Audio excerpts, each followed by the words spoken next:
Guys, it's Sir William, and today I'm outside of Morrow, Ohio, Nuthouse Industries, which is your one-stop shop for anything off-road, overland, Jeep, Toyota, you name it. If you've got a custom solution, they can build it. So one of the things Nuthouse Industry is known for is these awesome overlanding trailers. This one's called the Hickory. Tell me a little bit about the Hickory trailer, Andy. So the Hickory is our smallest trailer we make. It's predominantly an off-road based trailer, heavy suspension, large tires. We're one of the only manufacturers that'll accommodate a 37-inch tire on an Overland trailer. Most people cap it off at 33. When we go inside, you'll see why. We can carry a 37-inch tire on the trailer we build. We've been adding options to these things now for about the last year or so. We're doing gas-assisted struts now on the awning. That way it can be pulled down for transportation, where it's level with the tent when the tent's closed, and then you can raise it up with the gas struts to make it up to the right height. This is our new kitchen counter, bamboo counter that just clips here to the side and stores neatly up above the refrigerator. Of course, it'll accommodate your favorite camp stove. We like the Cook Partner. It stores neatly away in some tracks up here above the refrigerator. Pull out. We started making our own custom slides now for the ARB fridge freezers. So these aren't just your normal off-the-shelf slides. You make your own slide. We make our own. We start with a full extension European style slide. We did that so we could get more extension off of it and create this little shelf here that does give you a place when you're trying to make a sandwich or something. You get the cooler open, you need a little counter space to put the bread there and your condiments and whatnot. You have a little space for that. By pushing that back, it allowed us to put our 𝐒𝐏𝐄𝐈𝐴 water heater right here on the door. Our H3R fire extinguisher gave us space to do all that and still be able to get a full extension on the cooler. Along with that, we created storage pockets here for the griddle, for the cook stove, and then a second pocket over here to store away the cook stove.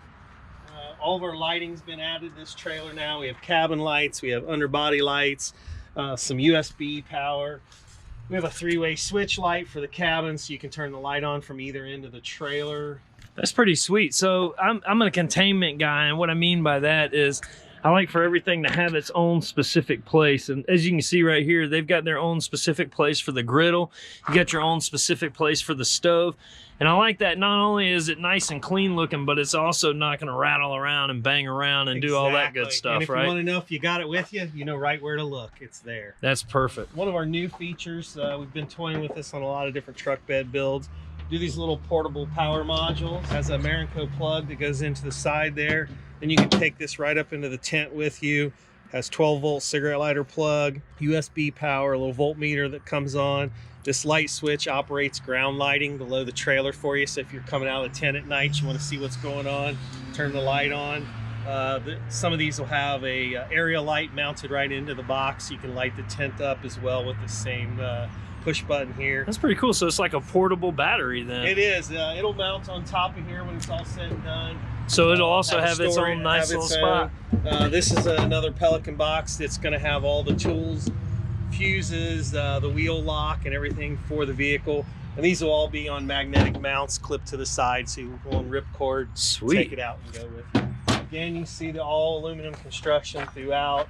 The only steel is the hitch plate up here. You'll see that inside when we go in to take a look at the construction of them.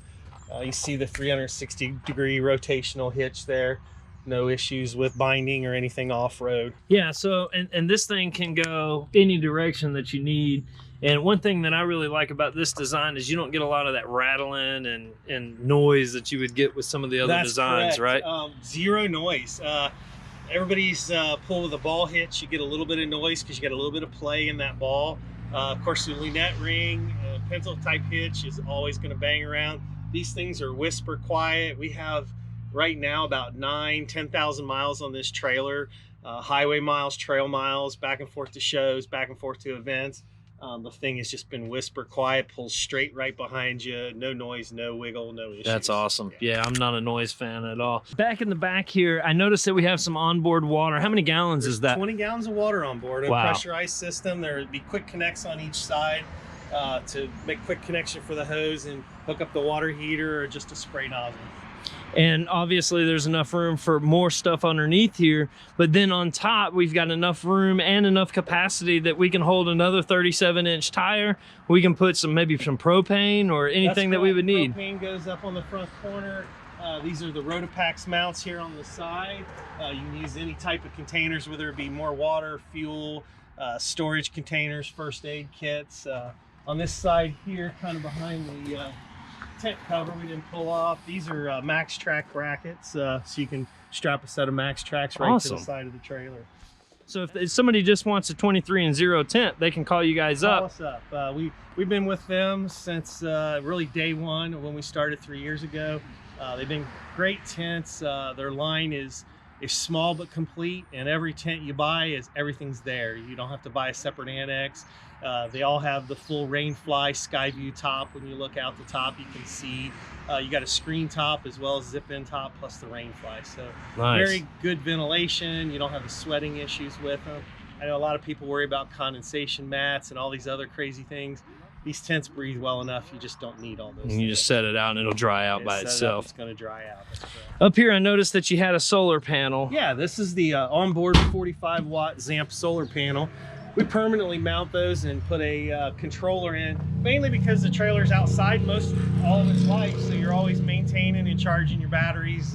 Even with a little bit of sun on it, it's going to get some charging.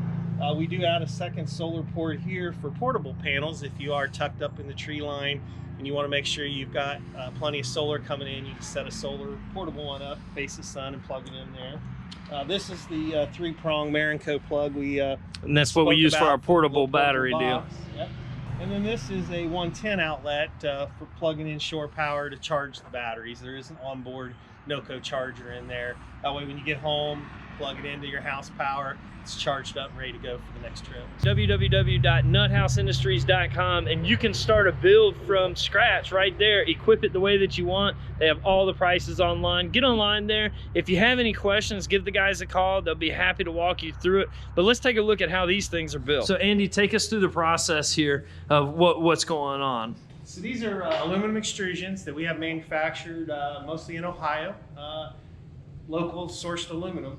We have custom extrusions for our flooring, for our structural members, all of our tubes, everything that we have pretty much that goes into them is a custom piece that gets ran for us. We buy them 1,000 pounds at a time. We got a die made for everything, and it just starts as a raw extrusion. As you see, it'll go through the cut process. So what I was asking about was the actual extrusion, and Andy explained to me the extrusion process. Now, I didn't realize it was this complicated. We're gonna walk over here and he's gonna tell us a little bit about the extrusion process. So the best description I've ever heard is the Play-Doh machine that you had as a kid. You squeeze it through there and it comes out in a long, funny shape.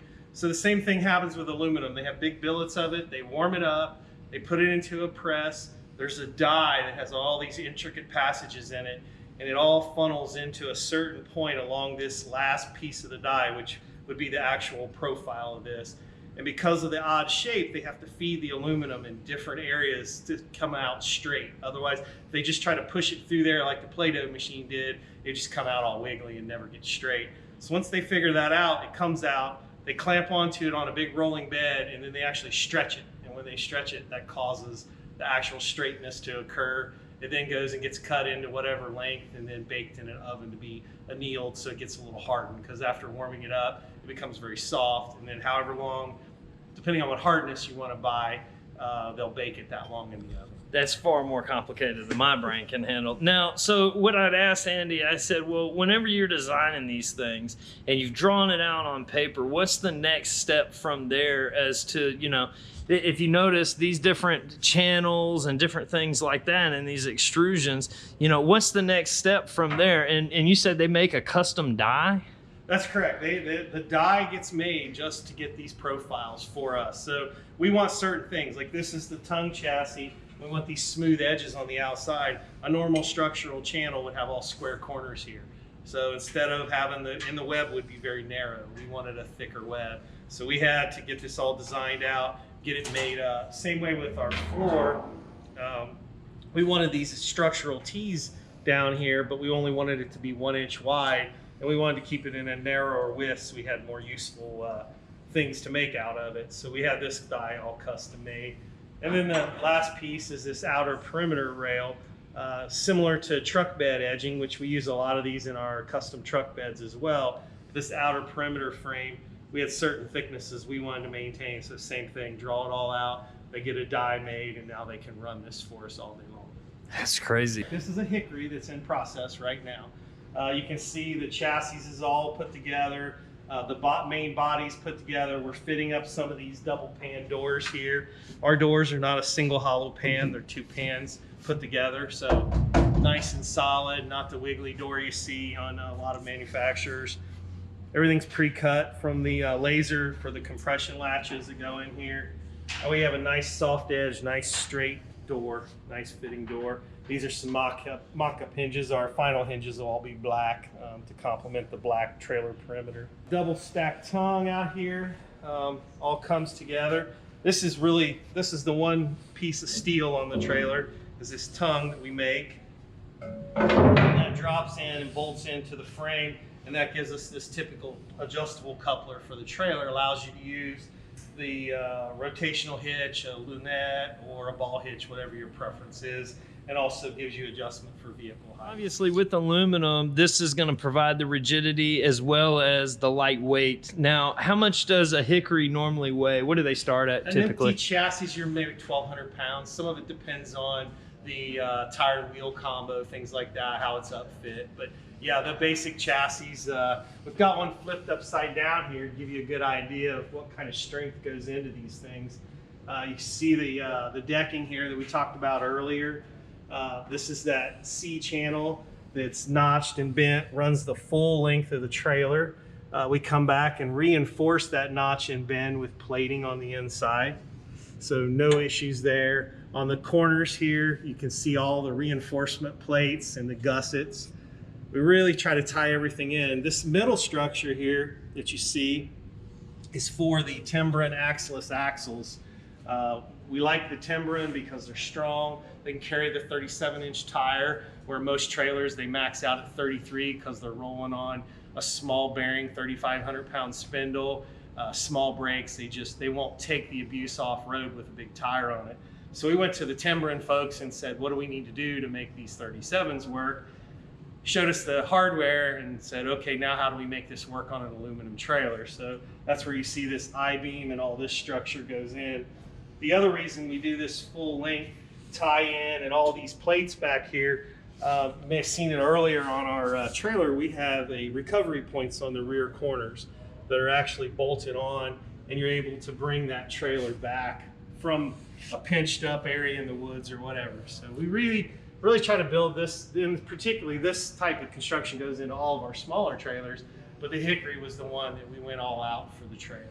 Man, that thing is nice. And like you said, the 37-inch tires really give it a whole new look to it. Kind of the idea for a trailer is for the guys that want to go rock crawling and different things like that, they can bring one of these trailers out to camp, drop it off, and they can still go rock crawling. Well, specifically on Jeeps, you guys love big tires on Jeeps. So 37-inch tire on your Jeep, and now you're carrying a trailer with a 37-inch tire. It just kind of complements it real nice. And as you can see right here, the Hickory is flowing with the side of the JK, right? That's correct. And it's kind of built to kind of look like that JK and go along with it, all the way down to the fender lines, all the way down to the rack rail on it. It has the same type of angles and everything. It's a really good smooth look to it. This is just one example of kind of the thought process and the above and beyond is you guys went with this specific style axle, but it's axle-less, right? That's correct. This is the Timbren axle-less axle as it comes to us in part. So you can see it is a swing arm style suspension.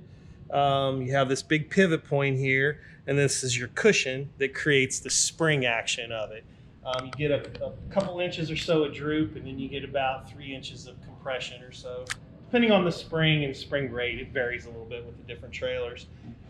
But then they bring out this spindle, comes off the side of it here, and this is a 5,200-pound spindle, 5,000-pound trailer spindle. It should work for your 1,000-pound trailer, right? Yes. So the reason we do that is the bearings on this are nearly double the size of a typical 3,500-pound trailer. You can see the 12-inch brake. Most trailers have a 10-inch brake. These do come in 6 lug. We have an adapter system we use on this so we can fit a JK wheel on here. Due to the hub centers and everything, there's some magic that has to happen here to make those other wheels work. That's why a lot of people steer away from these, is this large hub size. It's hard to make a tire fit it. Gotcha. We figured that out. We know we're riding on big bearings, big spindles. The 37-inch tire is not going to hurt it. You can see the mass of this thing. I mean, it bolts to the side of the trailer. It bolts to that structure you saw underneath. So it's a very, very stout. These do have an option for a cross beam in them. Some people put that in. Our trailer's built well enough, we don't need that. So nice. Gives you good ground clearance, good stability going down the road. And it's not something to get hung up in the middle, which is really nice. Now, as far as going off-road, stuff like that, obviously the Hickory trailer out front there's been off-road a good bit. What kind of wear and tear, how many miles could you see out of something like this? Their service life is basically forever. The only service point you have on them is bearings, and of course the brakes inside. Being a 12-inch brake, you can see the sheer size of these things. You may never wear them out on a lightweight trailer. No. But the bearings do get greased and serviced. Again, you can see the large size of that bearing back there. That's really cool.